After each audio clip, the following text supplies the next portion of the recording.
देखिए रोमाना निश्चित रूप में मुख्यमंत्री नायब सिंह सैनी अपने परिवार के साथ अपने गांव का ये छोटा सा पोलिंग बूथ है, स्कूल है, वहां पहुंचे हैं। फिलहाल अभी अंदर पोलिंग बूथ के अंदर ही वोट डालने पहुंचे हैं। छोटा सा रूम है, इसलिए पुलिस ने सभी मीडिया को बाहर ही रोक दिया है। जद्दोजहद चल रही है, वोट डाल के अभी वो बाहर निकलेंगे। लेकिन ये बात सही है कि हरियाणा की राजनीति में एक हीरो बन के निकले। पार्टी ने उन्हें एक बड़ी जिम्मेदारी दी क्योंकि उन्हें मुख्यमंत्री बनाया गया और अब नायब सिंह सैनी बतौर मुख्यमंत्री उनके ऊपर बड़ी जिम्मेदारी है कि वो अपनी पार्टी को एक बार फिर से जीत दिलाएं। अब देखना ये होगा कि भारतीय जनता पार्टी उनके नेतृत्व में सरकार बना पाती है या नहीं। जरूर है कि पिछले कुछ दिनों में उन्होंने एक अच्छी भूमिका अदा की, बहुत मेहनत की और आज जब वोट डालने अपने गांव पहुंचे तो आप देख सकते हैं यहाँ मीडिया और तमाम गांव वालों का जो उत्साह है वो बहुत अद्भुत है। जीत होगी नहीं होगी, कैसे क्या स्थिति होगी, ये 8 तारीख को जब रिजल्ट आएंगे तब पता चलेगा। लेकिन आप देखिए इस समय नायब सिंह सैनी अपने परिवार के साथ यहाँ वोट डालने पहुंचे थे।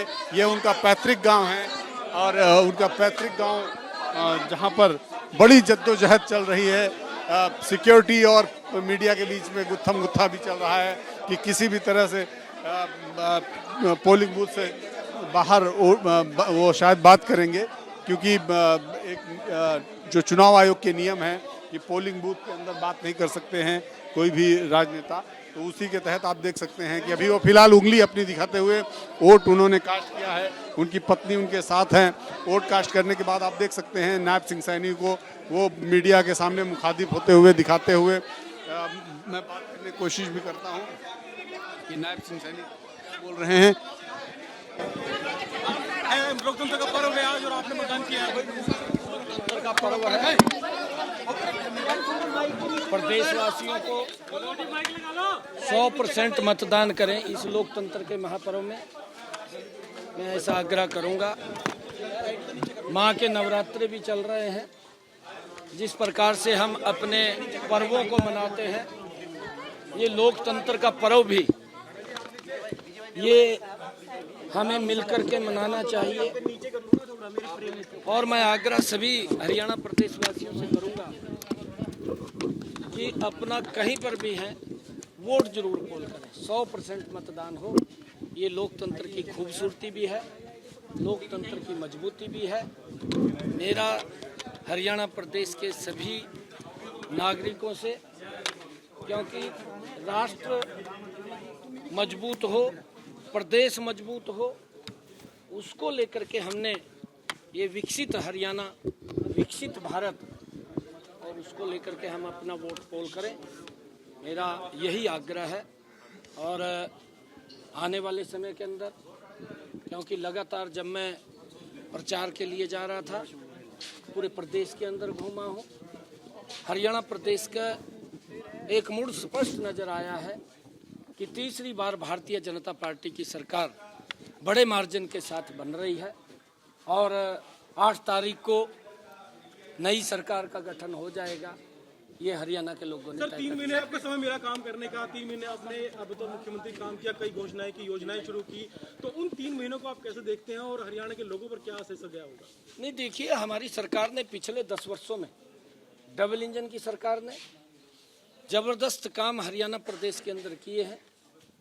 हरियाणा के लोगों के जीवन को सरल सुगम करने का काम, गरीब व्यक्ति को मजबूत करने का काम, किसान को मजबूत करने का काम और हमारी महिलाओं को सशक्त करने का काम, युवाओं में बड़ा विश्वास जगाने का काम, ये पिछले हमारे 10 वर्षों के कार्यकाल के अंदर हुआ है। और आज वही कारण है कि लोग आंकलन करते हैं, कांग्रेस झूठ की राजनीति करती है, कांग्रेस झांसा झूठ और लूट की राजनीति करती है और हरियाणा के लोग इस बात को समझ चुके हैं। हरियाणा ने यह बड़ा मन बना लिया है, तीसरी बार भारतीय जनता पार्टी की ऐतिहासिक सरकार बन रही है और हम आदरणीय मोदी जी के साथ मिलकर के हरियाणा प्रदेश का तीव्र गति से विकास करेंगे। इसके लिए हम लगे हैं। मैं पूरे हरियाणा प्रदेश मैं पूरे कोई दिल की धड़कन नहीं बढ़ी है। हमने काम किया है और काम के बल के ऊपर तीसरी बार सरकार आ रही है। दिल की धड़कन तो कांग्रेस की बढ़ रही है। और की सरकार बन रही है, आप इस बात समझ जाएगी बीजेपी, बार-बार ये कहा जा रहा है। वो तो मध्य प्रदेश में भी बोल रहे थे कि हमारी सरकार आपके सामने, मैंने ये बात नहीं कही, आपने दिखाई है चैनलों के ऊपर। उनके बड़े नेता बोलते थे मध्य प्रदेश के अंदर कि हमारी सरकार बन रही है, छत्तीसगढ़ के अंदर बोलते थे एक तरफा सरकार कांग्रेस की, ये बोलते थे वो कांग्रेस के लोग। फिर यहाँ बोलने में किसी को पाबंदी नहीं है। हम कह रहे हैं कि भारतीय जनता पार्टी की सरकार तीसरी बार बहुत बड़े मैंडेट के साथ हरियाणा के अंदर आ रही है। ये बड़े विश्वास के साथ ऐतिहासिक सीटें आ रही हैं, कांग्रेस कहीं दिखाई नहीं देगी। बिल्कुल कांग्रेसों ने, किसानों ने जो हमने फैसले लिए हैं अप्रिशिएट किया है, स्वागत किया हमारे फैसलों का। कांग्रेस को ये नसीहत भी दी है कि आप जहां आपकी सरकारें हैं, चाहे वो हिमाचल प्रदेश के अंदर है, चाहे कर्नाटका में है और चाहे तेलंगाना में है, आप वहां पर किसानों के लिए जो हरियाणा ने उनको एमएसपी देने का काम किया है वो आप वहां भी दें, और पंजाब के अंदर भी कहा है कि आप पंजाब में भी दें। परंतु ये बात करते हैं, बात करके लूट खसोट की राजनीति करते हैं। भारतीय जनता पार्टी मजबूती से तीसरी बार सरकार में आ रही है।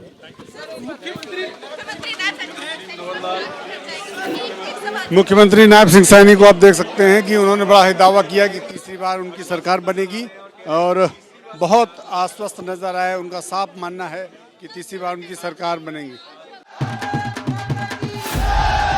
What does Haryana's youth want? What's the political mood of the region? Will these assembly elections correspond to Lok Sabha election results? सरकार बनेगी तो 36 बरादरियों की सरकार बनेगी। Ram Ram. Who will have the last laugh? Will it be Nayab Singh Saini of BJP or Bhupinder Singh Hooda from Congress? Will turn the tables this time. Haryana में मौजूद है हम इस वक्त। Get to know the ground reality of the Haryana elections 2024 with real-time updates in your language and your preferred platform. Only on ABP Live Election Center. Sahi information, har election.